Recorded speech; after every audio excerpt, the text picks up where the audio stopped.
Sa puntong ito, 2026 Development Policy Research Month. Sa darating na buwan ng Setyembre, ating pag-uusapan kasama si Dr. Michael Ralph Abrigo, Senior Research Fellow ng Philippine Institute for Development Studies. Dr. Abrigo, magandang tanghali po at welcome sa Bagong Pilipinas ngayon. Magandang hapon, Joshua, sa inyong mga tagapanood. Sir, thank you for joining us. Una po sa lahat, ano po ang ipinapakita ng mga research ng Philippine Institute for Development Studies tungkol sa kasalukuyang kalagayan ng edukasyon dito sa ating bansa? Medyo marami yung aming mga pag-aaral tungkol sa edukasyon and human capital in general. Over the last 20 years, marami naman tayong naipanalo, marami tayong mga wins. So, including dyan yung mga innovations na introduce ng DepEd, kasama dyan yung, for example, kindergarten. Nakita natin sa pag-aaral na they are more likely to comprehend. Mas magaling silang makaunawa pagdating nila ng high school pag nag-kindergarten sila. Yung mga curriculum innovations natin, halimbawa yung matatag curriculum, nakita natin sa pag-aaral na yung mga dumaan sa matatag curriculum at yung pinaliit na curriculum ng DepEd, mas mataas yung score nila pag nagpa-exam. Pangatlo, halimbawa, yung MTBMLE, language matching, yung teacher tsaka yung bata sa klase, mas mataas yung score nila. Okay. Follow-up question po dyan, sir. Ano po ang maaaring maging epekto ng mga hamon na ito kung hindi agad matutugunan, kung sakasakal? So, sinabi ko kanina yung mga wins, pero syempre malayo na tayo, pero marami pa tayong kailangan gawin. So, ang parating tanong namin dito, ano ba yung kailangan natin gawin para suportahan yung mga bata? Ano natin susuportahan yung mga teachers para makapagturo ng maayos? Sa mga pag-aaral natin, nakita natin na yung mga bata, malaki naman yung natutunan nila sa isang taon, pero hindi siya enough para maging matatas sila sa dulo. Yung mga teachers naman, nakita natin na marami silang ginagawang mga activities, hindi lang sila nagtuturo. Siyempre, meron pa mga ibang activities na kailangan nilang mag-record at ibang mga activities. Minsan, hindi lang sa school sila nagtatrabaho. Madalas, hanggang bahay nagtatrabaho sila. Siyempre, meron pang ibang challenges about learning resources, classrooms, na ito naman yung mga problema natin na medyo matagal na. So, siyempre, pag hindi natin tutugunan yung mga problema na to, ang nangyayari, hindi natututo ng maayos yung mga bata. Kulang yung pagkatuto nila. So, may spillover to pagdating na nagtatrabaho na sila. So, hindi kung saan mas natuto sila, mas mataas sana yung sweldo nila, mas mataas yung kita nila, mas maayos ang kabuhayan natin. Alright. Sir, kapag naririnig po kasi natin itong public-private partnership o itong PPP, madalas po na iniisip natin ang ating mga kababayan ay mga kalsada o tulay o infrastruktura. Pakipaliwanag po, paano po ito maaari makatulong naman pagdating sa sektor ng edukasyon? Tama yun, Joshua. Kadalasan pag PPP, ang naiisip natin kalsada, tulay, mga public works. Pero yung PPP kasi, in general, hindi lang siya tungkol sa mga infrastructures, mga transportation. Iba't ibang klase itong PPP na ito. Pero yung pinakapunto nito, hindi lang kailangan gobyerno yung magpapatayo. Hindi lang gobyerno yung gagawa ng lahat. So pwedeng kasama natin yung private sector para sa mga ganito mga gawain.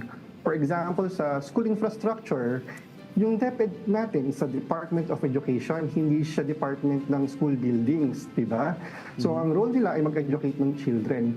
Kasi syempre kasama doon yung pagpapagawa ng building kung saan nandun yung mga bata, pero pwede namang hindi DepEd mismo ang gagawa nito. So, with the right incentives, pwede mainggan yung mga private sector para mag-participate. Ginagawa na siya at mangyari na siya sa atin. Ginagawa talaga siya sa DepEd. So, iba pang example would be digital learning, for example. So, maraming lumalapit sa DepEd to provide digital learning services. So, pwede rin ganon. Another example na nangyayari din, medyo matagal na itong programa na ito, meron tayong joint delivery voucher program sa DepEd. Ito ay para sa technical vocational sa senior high school. Minsan kasi yung mga senior high school at yung public senior high school, wala sila ng mga facilities para mabigyan ng hands-on training yung mga estudyante. So, ang nangyayari, yung public schools, private schools, or even private providers, sa public school mag-aaral yung bata, pero pagdating sa hands-on, pwedeng sa private school o sa private providers na sila mag-hands-on. Alright. Sir, maliban po dun sa mga nabanggit ninyo na pagpapatayo ng mga silid-aralan at pagdadagdag ng mga pasilidad, ano pa po yung in particular maaari maitulong ng pribadong sektor para po mapabuti naman ang kalidad ng edukasyon nang hindi nito pinapalitan ang role at guidance ng pamahalaan? Importante yung role ng gobyerno rito, di ba? Pero importante din yung role ng private sector. And I think ang pwedeng gawin ng private sector is do what they do best, di ba? So pwede sila mag-provide ng training, teacher training, pag-provide ng scholarships sa mga teachers at sa mga bata, internship programs, mga tumulong sa curriculum development, magbigay ng yung kanilang expertise na ano ba ang kailangan ng industry sa mga bata. Meron tayong mga working groups diyan. Pwede ring technology support kasi yung private sector mas agile sila, mas alam nila ano ba yung kailangan ng industries natin. So mas mga ganong klaseng segregation yung pwede nilang ibigay. Okay, kaugnay po niya nabanggit ninyo, no, para po sa inyong pananaw, paano po kaya makakatulong ang mas close coordination ng mga paaralan at iba't ibang industriya para po mabawasan nga itong skills mismatch? Okay. Meron man tayong mga programa dyan, no? Sa DepEd, sa TESDA. So, importante dito, makapagtugon yung private sector. Ano ba yung kailangan nila? Anong klaseng mga training? Anong klaseng mga skills yung kailangan nila pagdating pag umabot na sa kanila, sa trabaho? Para naman yung mga training institutions natin, mga education institution natin, kayang i-train yung mga bata pagdating sa kanila, marunong na. So, pwedeng kasama dito yung pag-align ng curriculum sa industry, mga work immersion, apprenticeship, certification ng standards sa industry, even yung pag-employ ng mga graduates ng mga na-train natin. Alright. Sir, perhaps you can elaborate more dito sa quality ng edukasyon. Sa tingin niyo po, or pakipaliwanag po, paano po ba ito nakakatulong para makalikha po ng mas maraming trabaho sa bansa? Okay, so medyo chicken and egg. So, kailangan natin ng skilled workers, diba? At kailangan din natin ng mga investors.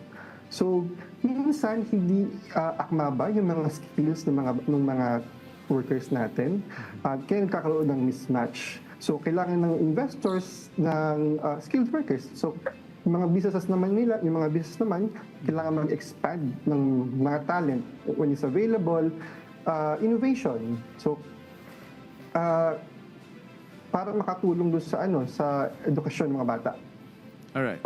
Well, from your perspective, Dr. Michael, sa tingin niyo po, paano po kaya mahihikayat pa? Like for example, yung mga ating mga kababayan na hindi po akma yung kanilang skill set sa kanilang trabaho, paano sila makakapag-reskill and upskilling o paano natin sila mahihikayat na mag-aral ulit para umakma yung kanilang pinag-aralan sa kanilang gustong maging trabaho?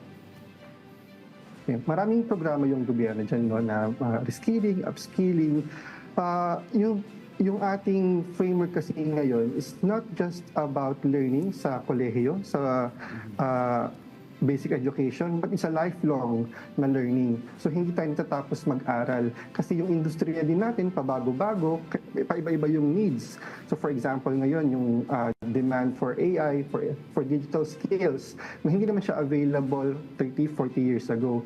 Pero meron tayong mga programa that helps people.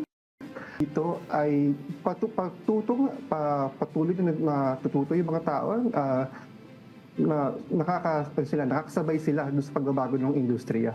Yes, sabi nga po, learning is a continued process at ito na nga po sa panahon po ng artificial intelligence at digital transformation, ano po ang pinakamahalagang skills o kakayahan na dapat ihanda ng ating mga kabataan ng susunod na henerasyon? Meron din namin, gaano ba kalaki ang returns doon sa mga skills? Gaano kalaki yung kita dito sa skills, cognitive skills? So ito yung mga medyo technical na mga trabaho, physical skills. So ito, ganyan. Personal skills, social-personal skills. So magaling ka bang nakipag-usap, yung mga ganong klaseng trabaho. At na tinatawag na interpersonal skill, transversal skills. Transversal skills, ito yung mga skills na pwede mong i-apply sa iba't ibang pagkakataon. Kasama dyan yung leadership, problem solving, adaptability. Ang una nating maiisip, baka una nating hinala, baka mataas yung kita sa technical skills, yun yung pinakamataas. Pero apparently, dun sa apat na yun, ang pinakamalaking kita ay makukuha sa transversal skills. So, importante na meron kang technical skills, interpersonal, tsaka physical skills, pero pinaka-importante, meron kang transversal skills na ma-apply mo sa iba't ibang mga bagay. Okay. Sir, dito pa rin sa artificial intelligence, yung bilang isang manggagawa or ilan sa ating mga kababayan na nangangamba po o miagam-agam na ang AI ay maaaring pumalit sa kanila bilang mga trabahador o empleyado. As a worker po, ano po kaya may papayo ninyo para mawala yung pangamba na iyon? Do they have to go to study again o kailangan po nila magpa-reskill or upskill?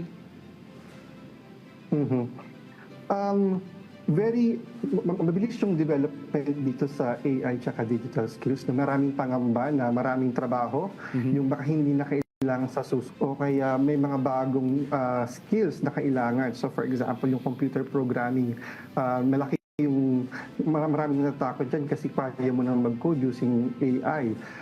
Pwede rin yung sa mga interpersonal na mga trabaho, halimbawa mga call center agents kasi magaling na rin magsalita yung AI, kaya niya na yung iba't ibang klaseng boses.